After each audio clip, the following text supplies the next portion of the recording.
Este video de UNICEF muestra con total claridad el riesgo que corren nuestros niños frente a sujetos que no tienen buenas intenciones sin duda con ellos. Estos pedófilos que se acercan a los lugares donde ellos se encuentran, los ven vulnerables, fácilmente pueden convencerlos y terminan llevándoselos.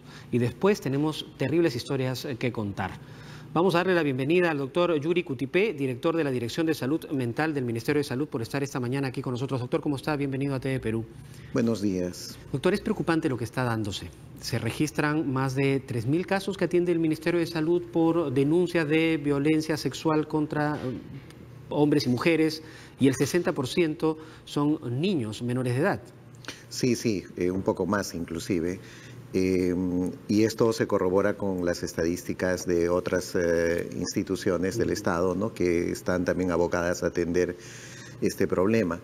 Y esto pasa en el mundo. Lo que se sabe por las estadísticas mundiales es que aproximadamente el 10% de los varones adultos en su infancia fueron objeto de abuso sexual, y aproximadamente el 20% de las mujeres, el doble, también les ocurrió lo mismo en los primeros años de su vida, ¿no? Estas cifras son de terror en realidad, preocupa muchísimo. Sí. Ahora, doctor, ¿pero qué está pasando?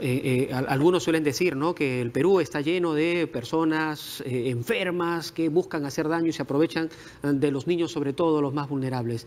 ¿Es esto así? ¿Es un problema de salud mental? ¿O qué otros factores están en torno a este tipo de casos? Bueno, hay muchos factores que contribuyen a que ciertas personas no tengan límites, ¿no?, respecto a sus deseos, ¿no?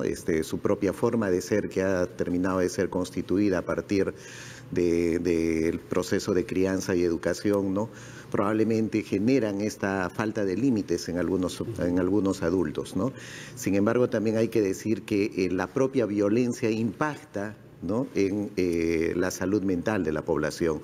O sea, es importante preocuparse por el origen, pero también darse cuenta que la violencia misma es generadora de problemas de salud mental. Y cuando se refiere a violencia, en particular, ¿a qué se refiere?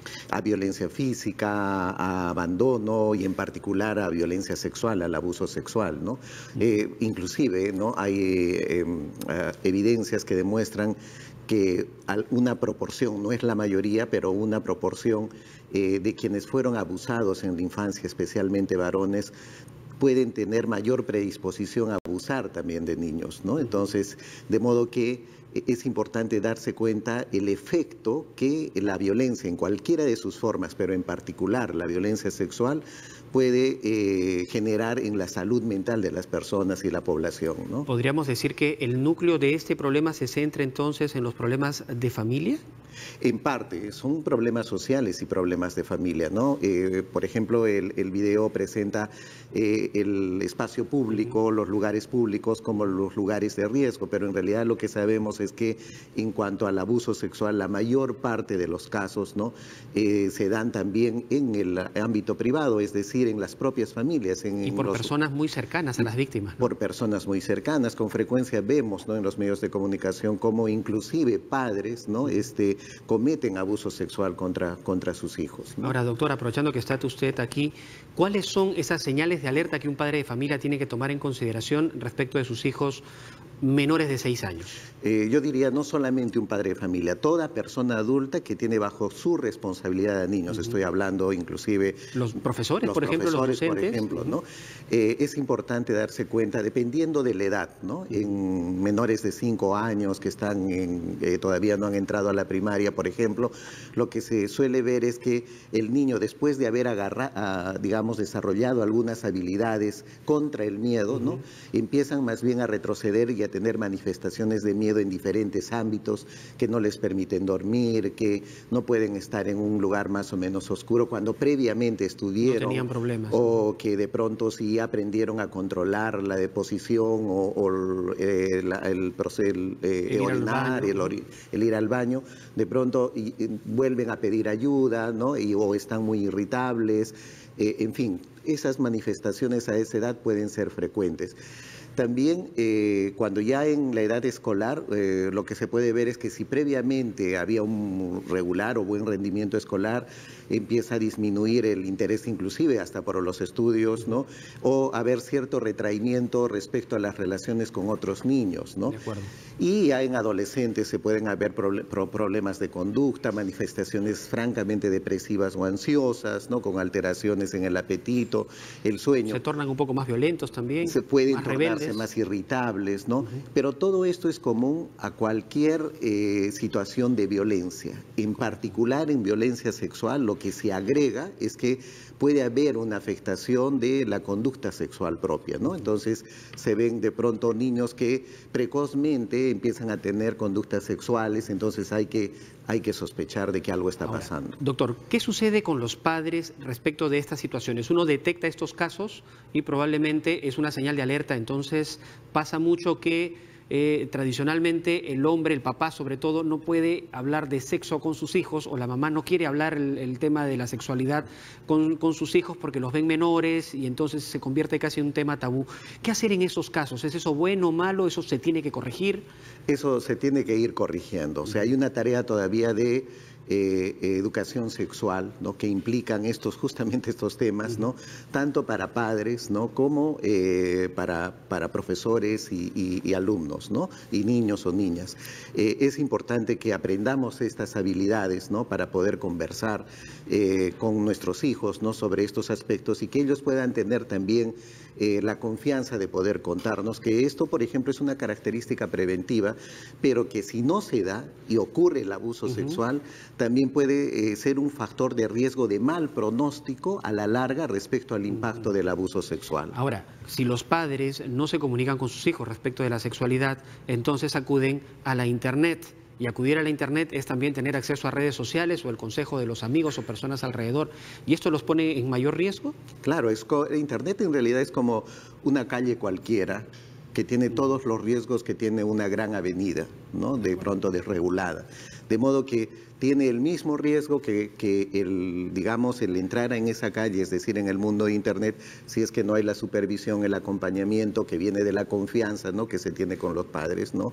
Que el riesgo que se encuentra de andar en una calle donde no hay una protección, ¿no? Ahora, suele pasar que a veces los padres dicen, ya cuando mi hijo, mi hija tenga 15 años en adelante, recién ahí le voy a hablar de la sexualidad. ¿Es eso correcto o esa etapa, ese diálogo debe comenzar antes? El diálogo debe empezar inclusive desde el mensaje bíblico, 20 años antes de que nazca el niño. Es decir, cuando somos jóvenes ya tenemos que irnos preparando, ¿no? Para ser padres en el futuro y tener justamente estas habilidades, esta confianza, esta seguridad en la vida para poder transmitir la misma a nuestros hijos, ¿no? Desde muy pequeños en realidad hay que enseñarles, ¿no? Desde muy pequeños hay que enseñarles. O sea, hay también ese temor, ¿no? Sí. Respecto a cómo yo le voy a enseñar a mi hijo a que tenga cuidado, ¿no? Respecto a los abrazos, a los besos, ¿no? Que sepa diferenciar cuando es una mirada pertinente, un abrazo, un beso pertinente, o cuando tiene cierto contenido sexual, ¿no? Entonces, y hay muchas veces preocupación de los propios adultos como de no tocar la infancia con esas enseñanzas, ¿no? Cuando son muy necesarias. Todos hemos aprendido alguna vez en la vida a identificar justamente esas conductas inadecuadas de otra persona y también saber valorar las conductas adecuadas de las demás personas. Y hay que enseñar desde que el niño empieza a tener uso de razón, es decir, en los primeros años de vida, ¿no? Ahora, doctor, hay el otro lado del problema, que son los que causan este daño. Terminan siendo capturados, terminan siendo enjuiciados. Esperemos que el sistema de justicia realmente haga su trabajo y los capture y los saque de la sociedad para no poner en riesgo a más personas. Y es más, ahora se escuchan voces incluso de pedir la pena de muerte, la pena capital contra ellos porque no hay solución. ¿Es esto así? ¿Una persona que ha cometido violaciones ya no tiene ninguna otra alternativa de solución? Bueno, los terapeutas siempre pensamos que la esperanza no se pierde, pero hay que ser realistas, ¿no?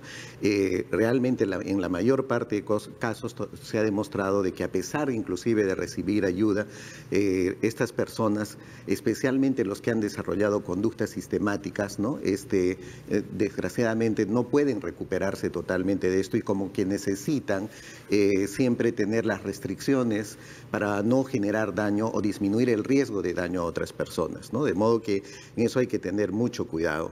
La cadena perpetua es una pena de muerte prácticamente, ¿no? Porque ya la persona no puede desarrollar una vida en libertad como todos lo tenemos, ¿no? Ahora, pero puesta en libertad también sería un daño tremendo, un riesgo tremendo, porque no, por más que se haya arrepentido de un hecho que haya cometido, es muy proclive a volverlo a cometer. Así es, ¿no? Ahora todavía tenemos que aceptar esas limitaciones que tenemos. Cuánto quisiéramos que la humanidad sea perfecta, pero en realidad sí hay que aceptar que es imposible en estos momentos pensar que todas las personas se van a rehabilitar. Realmente son muy pocas, ¿no? Ahora, ¿hay factores en la sociedad que alimentan ese tipo de acciones? La cosificación de la mujer y una serie de cosas que vemos en los medios de comunicación, en las mismas estas fiestas en donde hay un libertinaje, licor, drogas y cosas por el estilo, ¿contribuyen a este tipo de situaciones?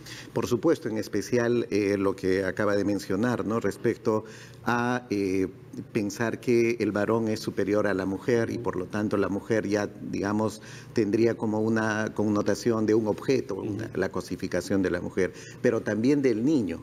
Y peor todavía del niño, de la niña, ¿no? Es decir, todavía tenemos la idea en el mundo, pero en especial en algunos países, de que los hijos son propiedad de los adultos, específicamente de los padres o los familiares, ¿no? Cuando en realidad los niños no son propiedad de nadie, su cuerpo es propiedad de ellos y todavía no hemos aprendido eso y progresivamente tenemos que ir aprendiendo esa manera de ver a los niños que demanda mucho respeto sobre los niños, ¿no? Al tener claro de que un niño no es propiedad de un padre, entonces el respeto probablemente emerja en la relación entre padre e hijo y no disminuye el riesgo de tener estas cosas. Para terminar, no es propiedad de un padre, pero sí es responsabilidad de ellos, por lo tanto tienen que ayudarlo a ver qué tipo de información consumen para que no termine afectando su conducta social. Claro, el principal agente protector de un niño obviamente es un padre, una madre, ¿no? Son ellos. Y claro, tienen que estar preparados para eso. Sin embargo, también la comunidad tiene que involucrarse y los propios sectores, tiene que haber una red de protección suficientemente fuerte para que justamente no se den estos casos, ¿no? Y en ese sentido, el Ministerio de Salud viene tratando de lograr que en todas partes del territorio nacional podamos tener mejores servicios de salud mental. Hace poco el ministro de Salud, en el seno del Consejo Nacional de Salud, con oportunidad de lanzar el Pacto por la Salud, ya ha indicado que el presente año se pondrán en funcionamiento 100 nuevos centros de salud mental en todo el país, para lo cual estamos trabajando muy fuerte, de modo que también este servicio ayude a la protección justamente de la población en cada comunidad. Y la vigilancia tiene que ser compartida. En realidad todos estamos comprometidos a ser vigilantes frente a cualquier situación y de inmediato dar cuenta a las autoridades para tomar acción que ponga en salvaguarda la integridad de nuestros pequeños. El silencio y la indiferencia son casi coautores de estas situaciones, de modo que todos estamos comprometidos y tenemos la responsabilidad. Bien, doctor Cutipé, muchas gracias por estar con nosotros esta mañana. Gracias. Ha sido el doctor Yuri Cutipé, director de la Dirección de Salud Mental del MINSA, conversando con nosotros respecto de este problema, porque es un problema de salud en nuestro país, un problema de salud pública que tenemos que hacer frente y todos estamos obligados a participar para tratar de evitar que más hechos lamentables se den en nuestro país.